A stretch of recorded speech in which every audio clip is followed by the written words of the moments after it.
Selamat pagi anak-anak, Shalom. Kiranya semua yang ada di rumah bersama orang tua dalam keadaan sehat. Kita akan kembali belajar pendidikan agama Kristen pada pagi hari ini. Namun sebelum kita lanjut belajar, kita berdoa terlebih dahulu. Semua sikap doa, kita berdoa. Tuhan Yesus, terima kasih karena Tuhan masih mengizinkan kami hidup sampai hari ini dan terlebih diberi waktu untuk belajar. Tolong kami agar mengikuti pelajaran dengan sungguh-sungguh sampai selesainya dan boleh mengerti pelajaran hari ini. Di dalam nama Tuhan Yesus kami berdoa. Amin. Ya, pagi hari ini kita akan melanjutkan pelajaran kita, yaitu buka bukunya di halaman 84, mengasihi teman. Ya, mengasihi teman. Di situ ada beberapa ayat Alkitab yang dituliskan yang akan kita baca, tapi hari ini kita baca satu bagian saja ya. Bagian yang lain nanti anak-anak baca sendiri di rumah masing-masing. Kita baca 1 Yohanes 3 ayat 18. 1 Yohanes 3 ayat 18 bunyinya, anak-anakku, marilah kita mengasihi bukan dengan perkataan atau dengan lidah, tetapi dengan perbuatan dan dalam kebenaran. Ya, mari kita melihat bagaimana mengasihi teman. Lanjut halaman 85. Yang pertama, di dalam berteman atau mengasihi teman, kita tidak boleh pilih kasih. Ya. Ada firman Tuhan di situ ditulis 1 Korintus 13 ayat 4 sampai 7 berbunyi, kasih itu sabar, kasih itu murah hati, ia tidak cemburu, ia tidak memegahkan diri dan tidak sombong. Ia melakukan yang tidak sopan, ia tidak melakukan yang tidak sopan, dan tidak mencari keuntungan diri sendiri. Nah, itu ciri khas atau sifat daripada kasih. Kasih itu diajarkan oleh Tuhan Yesus, diajarkan kepada setiap orang yang sudah percaya kepadanya. Kita anak-anak Tuhan dikasihi oleh Tuhan Yesus, dan kasihnya itu tulus serta tidak mengharap imbalan. Di pelajaran 11 kita sudah pelajari ini, kasih Tuhan Yesus itu disebut kasih agape, yaitu kasih yang mengasihi semua orang di sekitarnya tanpa memilih-milih. Nah, Tuhan Yesus mengasihi tanpa memilih-milih, maka kita pun harus meneladani atau mengikuti sifat Tuhan Yesus itu, mengasihi semua orang, mengasihi teman tanpa memilih-milih atau tidak pandang bulu. Apapun keadaan teman kita, kita harus sama-sama mengasihi mereka. Bukan hanya yang sama-sama pintar atau sama-sama kaya baru dikasihi, tetapi semua teman dan semua orang di sekitar kita, kita harus kasihi. Nah, Tuhan Yesus mengajarkan kasih-Nya kepada semua orang, termasuk kepada murid-murid-Nya. Dia mengajar, menyampaikan firman Tuhan dengan penuh kasih. Dan Tuhan Yesus juga mau bergaul dengan semua orang, termasuk pemungut cukai, orang yang lagi sedih, orang yang lagi sakit. Tuhan Yesus mau menolong mereka. Tuhan Yesus mengasihi orang-orang yang bermasalah atau yang lagi sedih, yang lagi sakit, dan juga yang dirasuk oleh roh jahat, dikasihi oleh Tuhan Yesus. Ya, karena Tuhan Yesus menjadi teladan bagi kita, maka kita pun harus mengasihi semua teman tanpa memilih-milih. Baik di rumah kita mengasihi saudara atau kakak atau adik, dengan teman-teman di sekolah, dengan tetangga, kita harus mengasihi dengan tidak pilih-pilih atau tidak memandang bulu. Juga ketika kita bermain, harus bermain dengan rukun. Dan ketika kita belajar bersama, kita harus belajar dengan tekun, bekerja bersama-sama, belajar secara bersama-sama. Karena siapapun teman kita itu adalah pemberian atau anugerah Tuhan kepada kita. Jadi tidak boleh memilih-milih di dalam berteman. Dalam mengasihi tidak boleh kita pilih-pilih, tetapi mengasihi siapapun yang perlu bantuan kita. Ya, selain tidak pilih kasih, di dalam berteman juga kita harus bersikap adil. Nah, lanjut buka bukunya halaman 86, bersikap adil. Apa yang dimaksud dengan adil? Ya, biasanya kalau adil misalnya dapat kue masing-masing 2 biji, atau mendapatkan uang jajan mungkin masing-masing 10.000. Nah, itu mungkin yang anak-anak sebut bersikap adil ya. Tetapi bersikap adil itu bukan hanya dalam hal mendapatkan sesuatu. Bersikap adil itu artinya kita bersikap sama kepada semua orang. Ya, kembali tadi, tidak memilih-milih atau tidak berat sebelah, tidak membeda-bedakan. Nah, anak-anak masih ingat berapa murid Tuhan Yesus? Ya, ada 12 murid Tuhan Yesus. Mereka ini berbeda-beda latar belakangnya atau berbeda-beda keadaannya. Kepintarannya pun berbeda-beda, tetapi Tuhan Yesus bersikap adil kepada mereka semua. Nah, selain kepada murid-muridnya, Tuhan Yesus pun bersikap adil kepada semua manusia. Siapapun yang datang memohon ampun kepada Tuhan Yesus, pasti dosanya akan diampuni. Nah, contohnya, Tuhan Yesus mau mengampuni dosanya Sakeus. Juga Tuhan Yesus mau mengampuni perempuan Samaria yang terkenal perempuan yang sifatnya tidak baik, tetapi Tuhan Yesus mau mengampuni dia. Selain mengampuni semua orang, Tuhan Yesus juga memberkati semua orang sesuai kebutuhannya. Misalnya kalau orang buta, tentunya butuh matanya, ingin melihat. Makanya matanya dicelikkan. Orang yang lumpuh tentunya ingin berjalan. Tuhan Yesus membuat dia bisa berjalan. Dan masih banyak kebutuhan-kebutuhan manusia yang dicukupi atau dipenuhi oleh Tuhan Yesus. Nah, makanya Tuhan Yesus mengajar kita untuk bersikap adil karena dia sendiri memberikan contoh atau teladan bersikap adil kepada semua orang dan tidak pilih kasih kepada siapapun. Sebab itu kita pun harus bersikap adil kepada semua teman, khususnya teman di sekolah ya. Karena di sekolah itu kita berbeda-beda satu dengan yang lain, tetapi tidak boleh pilih kasih. Harus bersikap adil. Ya, selanjutnya di dalam berteman kita harus menerima perbedaan. Halaman 87.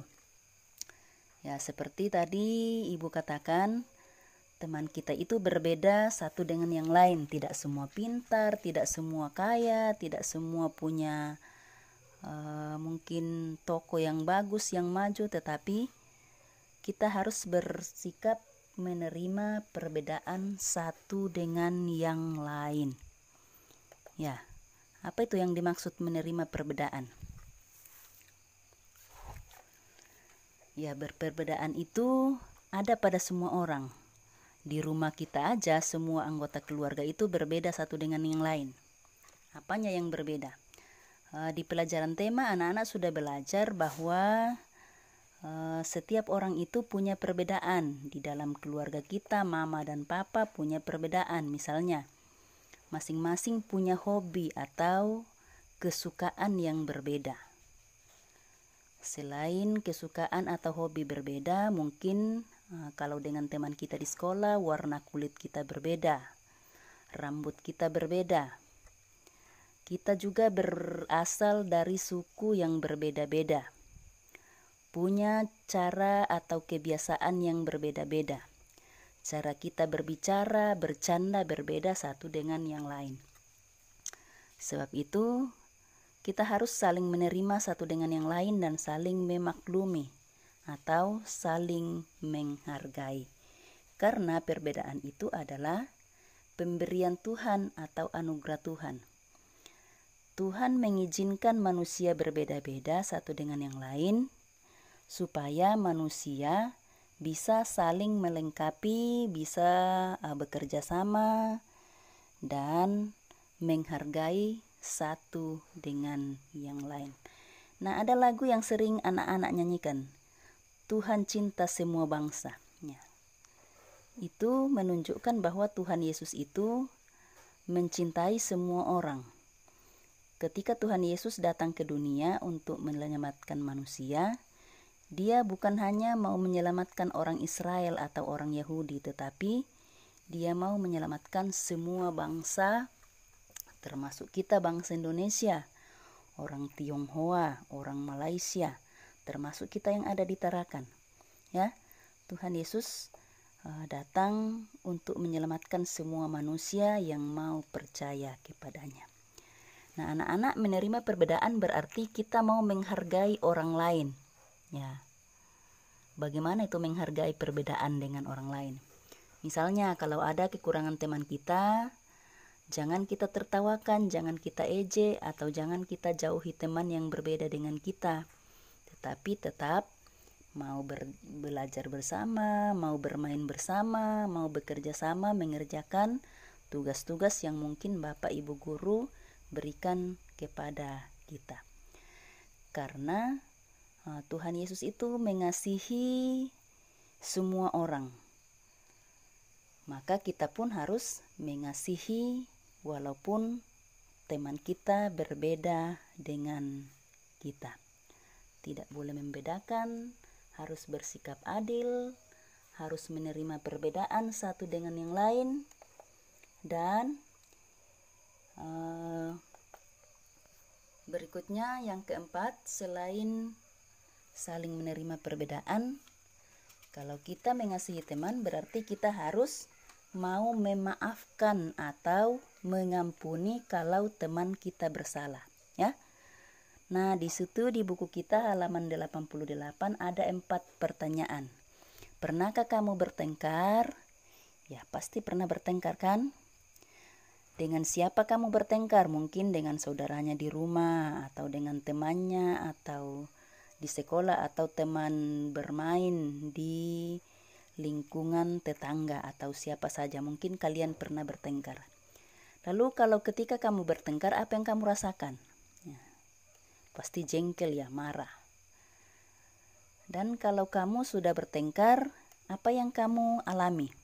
Ya, kalau kita habis bertengkar dengan orang, biasanya kita tidak mau bertemu dengan orang itu atau malas ketemu.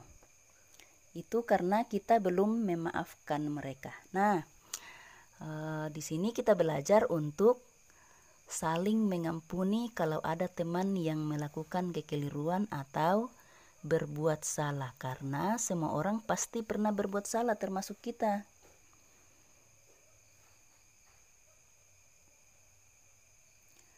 Sebab itu kalau ada yang melakukan kesalahan, ya jangan disembunyikan kesalahannya. Cepat mengakui kesalahan itu lalu minta maaf. Maka temanmu akan memaafkanmu. Begitu juga ketika temanmu melakukan kesalahan dan dia minta maaf, kamu harus mengampuninya atau memaafkannya. Nah, anak-anak ingat, kalau kamu melakukan kesalahan lalu tidak mau mengakuinya, tidak mau meminta maaf, maka orang lain atau temanmu akan merasa sedih. Dan orang yang selalu melakukan kesalahan lalu tidak mau mengakuinya, itu tidak dipercaya lagi, ya. Banyak orang akan kesal sama dia, kecewa sama dia, dan selalu dianggap, wah, dia selalu berbuat salah, tetapi dia tidak mau mengakuinya. Sebab itu, ketika kamu melakukan kesalahan, silakan minta maaf. Ketika teman melakukan kesalahan, silakan maafkan dia, karena Tuhan Yesus saja mau mengampuni orang berdosa, apalagi kita sesama manusia harus saling mengampuni atau saling memaafkan satu dengan yang lain. Karena Tuhan memerintahkan kita untuk selalu hidup rukun, damai, dan selalu memaafkan atau selalu mengampuni satu dengan yang lain. Jadi di dalam berteman kita harus saling mengasihi, dan Kalau kita mengasihi teman berarti kita tidak boleh pilih kasih, harus bersikap adil, harus menerima perbedaan kita dengan teman. Dan yang terakhir, ketika ada yang melakukan kesalahan harus saling mengampuni. Nah, itu pelajaran kita pada hari ini. Di situ ada contoh orang yang mau mengampuni kesalahan orang lain. Ya, pertama kita sudah belajar bahwa Tuhan Yesus itu mengampuni dengan tulus, maka kita pun anak-anaknya harus mengampuni dengan tulus. Karena mengampuni itu adalah tindakan yang mulia atau indah atau bagus. Ya. Mengampuni berarti tidak dendam dan tidak lagi memusuhi teman yang bersalah. Ada contohnya. Nah, ini ibu tulis merah biar anak-anak lebih memperhatikan. Filemon yang mau mengampuni kesalahan pembantunya atau budaknya yang bernama Onesimus. Onesimus ini melakukan kesalahan di rumahnya Filemon. Karena dia merasa bersalah, dia takut akhirnya lari dari rumahnya Filemon.